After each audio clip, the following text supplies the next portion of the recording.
Hey everybody, welcome back to A Moment with Marcy. I'm so excited to be back with you guys to share yet another story, another testimony about myself and my life and what God is doing and what He has done.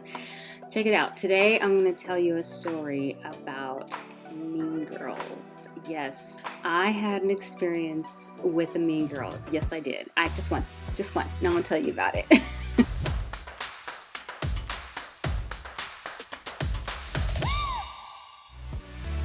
So I did have this experience with a mean girl one time. We had been working at that time in young adult ministry at the church. There was a young lady there who was a part of our ministry too, and I remember a time that I think I was in the hallway talking to a couple of girls and she was in there, and I think I addressed her or something like that, and she completely ignored me. Perhaps even walked away. I'm not quite sure. It's a little blurry.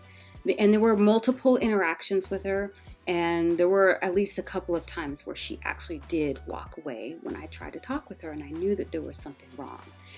And I was trying to figure it out. I'm like, what did I do? What did I say? Why is she being so cold? I couldn't figure it out. It just completely stumped me because it wasn't like we really had a whole lot of interaction anyway. I mean, just here and there, but all of a sudden it was just like cold. Knowing the word, you're supposed to, if you've offended somebody, you ask if, or you apologize. And so I just took it upon myself to say, you know what? I'm so sorry if I offend, if whatever I did, I don't know what I did.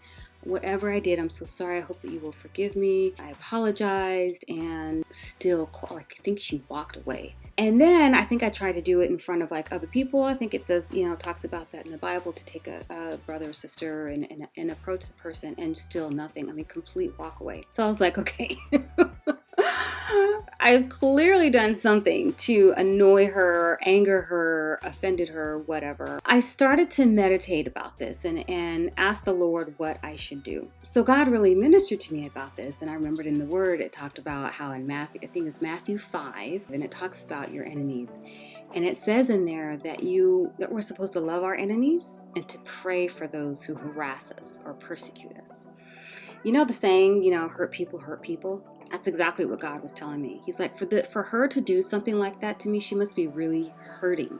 Because, and I don't want to go into a whole lot of detail about that part, how hurt people hurt people. I mean, there's been, people who talked about it and why they have the psychology behind them. They don't always know exactly that they're doing that. It's not like they don't go out with the intention of hurting people. Well, some people do. But most people don't go out with the intention of hurting you. They just do it subconsciously because they're hurting. If they're hurting, then someone else needs to hurt, or someone else needs to be miserable, and we have to all be miserable together to make them feel better. That's the kind of the basic psychology behind that. So God really began to minister to me about it. Like, she's really, for her to do something like this, she must be really hurting. She needs some blessings. He told me to pray for her.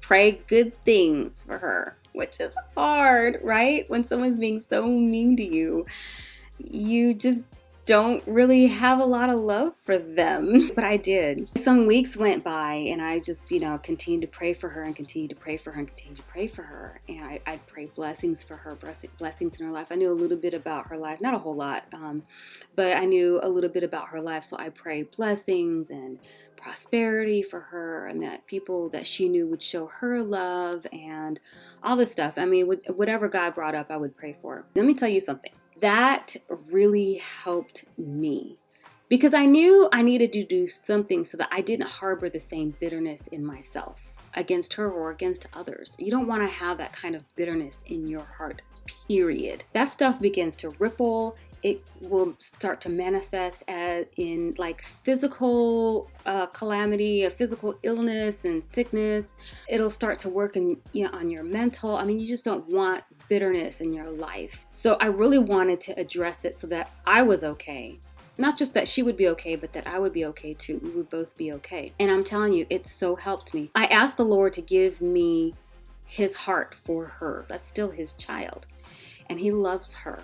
And he wants her free, and he doesn't want her to hurt like that. I began to ask the Lord, for his heart for her, give me a heart for her. And it really did. It made my heart tender for her. It helped me to really pray good things for her. We did find out later on what it was. I found out indirectly, but by that time I just knew that there were some other things going on in her life, and that It wasn't anything that I had done to her like directly. It was a little indirect, but it wasn't anything that was wrong. It happened to be my life. There was something about it that she didn't like. It wasn't anything in particular that I did to her. I knew that I was okay, whatever it was in her heart, that God would have to work it out for her, because I had no control over that.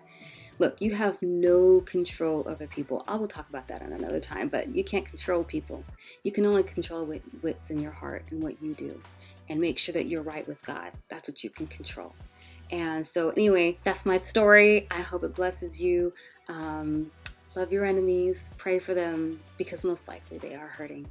Okay, love you guys. Talk to you guys later. See you on the next Moment with Marcy. Bye.